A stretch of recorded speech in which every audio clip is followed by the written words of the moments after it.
Okay, guys, here's chapter 4. I'm at a park, a hiking, jogging park with lakes or something, somewhere, if you walk really far, in Salinas, California. But here we are. This is Peter Pan, chapter 4. It's called The Flight. Here is, okay, here's a picture. It's called The Birds Were Flown In. Okay. Second to the right and straight on till morning. That, Peter had told Wendy, was the way to Neverland, but even birds carrying maps and consulting them at windy corners could not have sighted it. With these instructions, Peter, you see, had just said anything that came into his head. At first his companions trusted him implicitly, and so great were the delights of flying that they wasted time circling around church spires or any other tall objects on the way that took their fancy. John and Michael raced, Michael getting a start. They recalled with contempt that not so long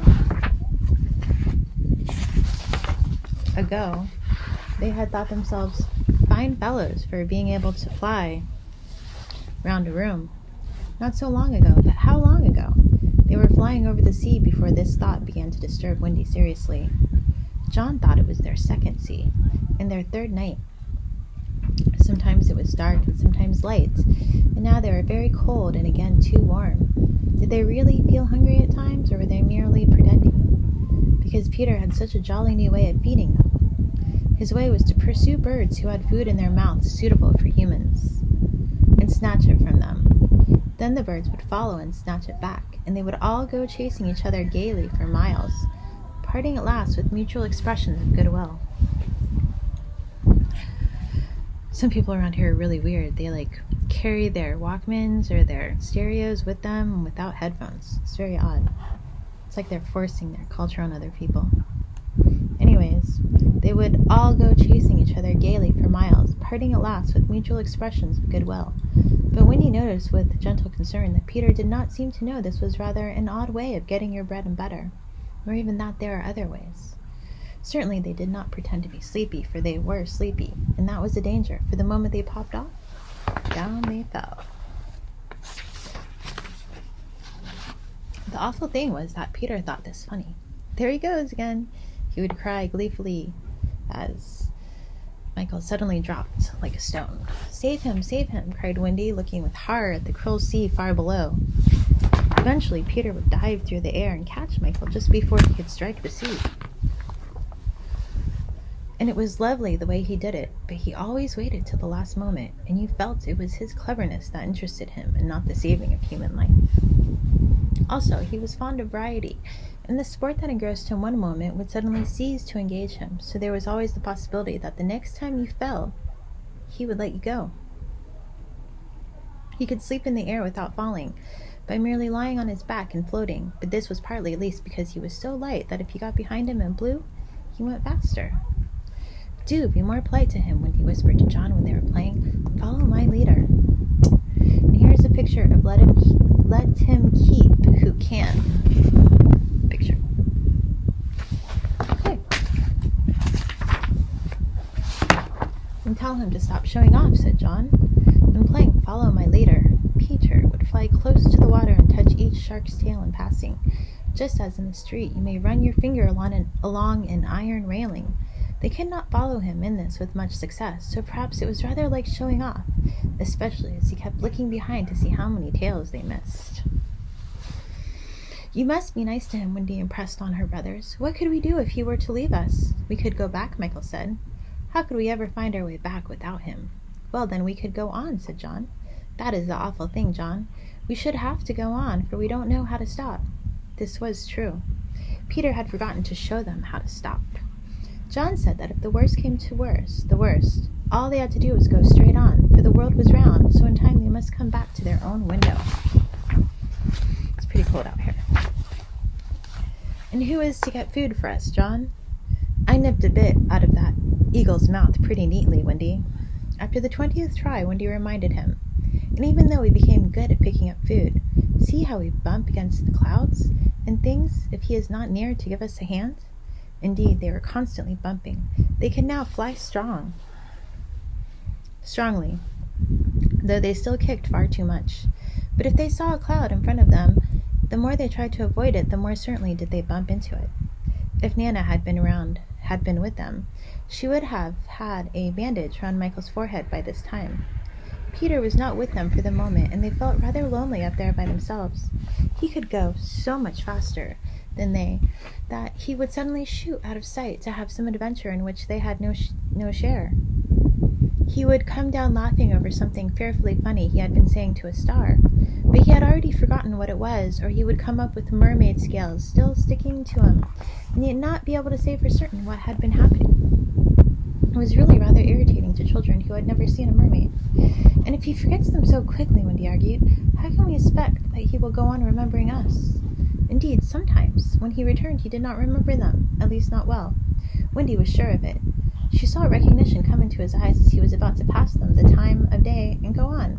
Once, even she had to tell him her name. I'm Wendy, she said agitatedly. Agitatedly.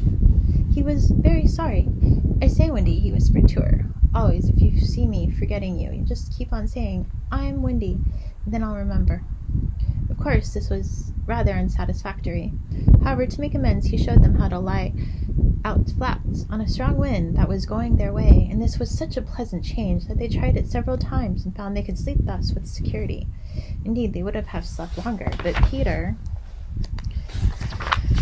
tired quickly of sleeping, and soon he would cry in his captain voice, we get off here. So, with occasional tips, but on the whole rollicking, they drew near the Neverland. For after many moons did they reach it, and what is more, they had been going pretty straight all the time. Not perhaps so much owing to the guidance of Peter or Tink as because the island was out looking for them. It is only thus that anyone may sight those magic shores. There it is, said Peter calmly. Where? Where all the arrows are pointing. Indeed, 1,000,000 golden arrows were pointing out the island to the children, all directed by their friend the sun, who wanted them to be sure of their way before leaving them for the night. Wendy and John and Michael stood on tiptoe in the air to get their first sight of the island. Strange to say, they all recognized it at once, and until fear fell upon them, they hailed it, not as something long dreamt of and seen at last, but as a familiar friend to whom they were returning home for the holidays. John, there's the lagoon. Wendy, look at the turtles burying their eggs in the sand. I say, John, I see your flamingo with the broken leg. Look, Michael, there's your cave. John, what's that in the brushwood? It's a wolf with her whelps. Wendy, I do believe that's your little whelp. There's my boat, John, with her sides stove in. No, it isn't. Why, we burned your boat. That's her, at any rate. I say, John, I see the smoke of the redskin camp. Where? Show me, and I'll tell you by the way the smoke curls whether they are on the warpath. There, just across the mysterious river. Peter was a little annoyed with them for knowing so much, but if he wanted to lord it over them, his triumph was at hand, for have I not told you that anon fear fell upon them?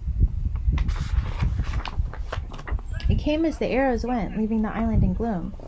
In the old days, I'll just hold it here. In the old days, at home, the Neverland had always begun to look a little dark and threatening by bedtime. Then unexplored patches arose in it and spread.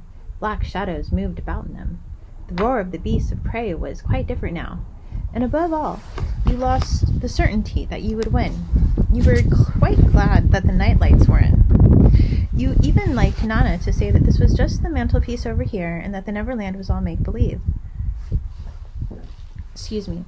Of course, the Neverland had been make-believe in those days, but it was real now. And there were no night lights, and it was getting darker every moment. And where was Nana? They had been flying apart, but they huddled close to Peter now. His careless manner had gone at last, and his eyes were sparkling, and a tingle went through them every time they touched his body. They were now over the fearsome island, flying so low that sometimes a tree grazed their feet. Nothing horrid was visible in the air, yet their progress had become slow and labored, exactly as if they were pushing their way through hostile forces. Sometimes they hung in the air until Peter had beaten on it with his fists. They don't want us to land, he explained. Who are they? He whispered, shuddering, but he could not or would not say. Tinkerbell had been asleep on his shoulder, but now he wakened her and sent her on in front. Sometimes he poised himself in the air, listening intently with his hand to his ear, and again he would stare down with eyes so bright that they seemed to bore 2 holes to earth. Having done these things, he went on again. His courage was almost appalling. "Do you want an adventure now?" he said casually to John, "or would you like to have your tea first?" Wendy said tea first, quickly, and Michael pressed her hand in gratitude, but the braver John hesitated. "What kind of adventure?" he asked cautiously. "There's a pirate asleep in the pampas just beneath us," the Peter told him. "If you like, we will go down and kill him." "I don't see him," John said after a long pause. "I do." "Suppose," John said a little huskily, "he were to wake up." Peter spoke indignantly. "You don't think I would kill him while he was sleeping? I would wake him first and then kill him. That's the way I always do." "I say, do you kill many?" "Tons." John said, "How ripping," but decided to have tea first. He asked if there were many pirates on the island just now, and Peter said he had never known so many. "Who is captain now?"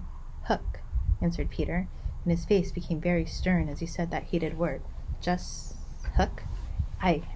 Then, indeed, Michael began to cry, and even John could speak in gulps only, for they knew Hook's reputation. "He was Blackbeard's bosun," John whispered huskily. "He is the worst of them all. He is the only man of whom Barbecue was afraid." "That's him," said Peter. "What is he like? Is he big?" "He is not so big as he was." "How do you mean?" "I cut off a bit of him." "You?" "Yes, me," said Peter sharply. "I wasn't meaning to be disrespectful." "Oh, all right. But I say, what bit?" "His right hand." "Then he can't fight now." "Oh, can't he? Just. Left-hander?" "He has an iron hook instead of a right hand, and he claws with it." "Claws?" "I say, John," said Peter. "Yes." "Say, aye, aye, sir." "Aye, aye, sir." "There is one thing," Peter continued, "that every boy who serves under me has to promise, and so must you." John paled. "It is this. If we meet Hook in open fight, you must leave him to me."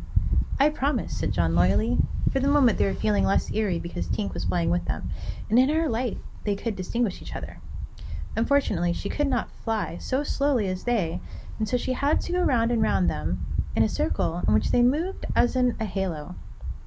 Wendy quite liked it, until Peter pointed out the drawback. "She tells me," he said, "that the pirates sighted us before the darkness came and got Long Tom out. The big gun?" "Yes, and of course they must see her light, and if they guess we are near it, they are sure to let fly.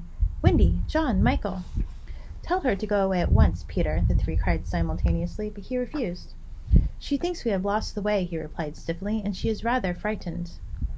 "You don't think I would send her away all by herself when she is frightened?" For a moment the circle of light was broken, and something gave Peter a loving little pinch. "Then tell her," Wendy begged, "to put out her light." "She can't put it out. That is about the only thing fairies can't do. It just goes out of itself when she falls asleep, same as the stars." "Then tell her to sleep at once," John almost ordered. "She can't sleep except when she's sleepy. It's the only other thing fairies can't do." "Seems to me," growled John, "these are the only two things worth doing." Here he got a pinch, but not a loving one. "If only one of us had a pocket," Peter said, "we could carry her in it." However, they had set off in such a hurry that there was not a pocket between the four of them. He had a happy idea. John's hat. Tink agreed to travel by hat if it was carried in the hand. John carried it, though she had hoped to be carried by Peter. Presently Wendy took the hat because John said it struck against his knee as he flew, and this, as we shall see, led to mischief, for Tinker Bell hated to be under an obligation to Wendy. In the black topper, the light was completely hidden, and they flew on in silence. It was the stillest silence they had ever known, broken once by a distant lapping, which Peter exclaimed was the wild beast drinking at the ford, and again by a rasping sound that might have been the branches of a tree rubbing together. But he said it was the redskins sharpening their knives. And even these noises ceased. To Michael, the loneliness was dreadful. "If only something would make a sound," he cried. As if in answer to his request, the air was rent by the most tremendous crash he had ever heard. The pirates had fired Long Tom at them. The roar of it echoed through the mountains, and the echoes seemed to cry savagely, "Where are they? Where are they? Where are they?" Thus sharply did the terrified three learn the difference between an island of make-believe and the same island come true. When at last the heavens were steady again, John and Michael found them alone in the darkness. John was treading the air mechanically, and Michael, without knowing how to float, was floating. "Are you shot?" John whispered tremulously. "I haven't tried yet," Michael whispered back. We know now that no one had been hit. Peter, however, had been carried by the wind of the shots far out to sea, while Wendy was blown upwards with no companion but Tinker Bell. It would have been well for Wendy if at that moment she had dropped the hat. I don't know whether the idea came suddenly to Tink, or whether she had planned it on the way, but she at once popped out of the hat and began to lure Wendy to her destruction. Tink was not all bad. Or rather, she was all bad just now, but on the other hand, sometimes she was all good. Fairies have to be one thing or the other, because being so small, they unfortunately have room for one feeling only at a time. That's about the number one. One feeling at a time. They are, however, allowed to change, only it must be a complete change. At present she was full of jealousy of Wendy, which she said in her lovely tinkle Wendy could not, of course, understand, but I believe some of it was bad words, but it sounded kind. She flew back and forward, plainly meaning, "Follow me, and all will be well." And what else could poor Wendy do? She called to Peter and John and Michael, and got only mocking echoes in reply. She did not yet know that Tink hated her with the fierce hatred of a very woman. And so bewildered and now staggering in her flight, she followed Tink to her doom. By the way, here's another plate. It's called "The Mermaids Come Up in Extraordinary Numbers." We're supposed to show this on page 124, but I'm just going to show it to you now, so I can keep this story going. Okay, that is the end of chapter 4. Right before chapter 5 starts, here's another one called "She Was Born Out of His Sight." We're only on page 75, but this was supposed to be shown at page 143. Maybe I'll remember, maybe I won't. But here's the plate where she was born out of his sight. See? Kind of a nice picture.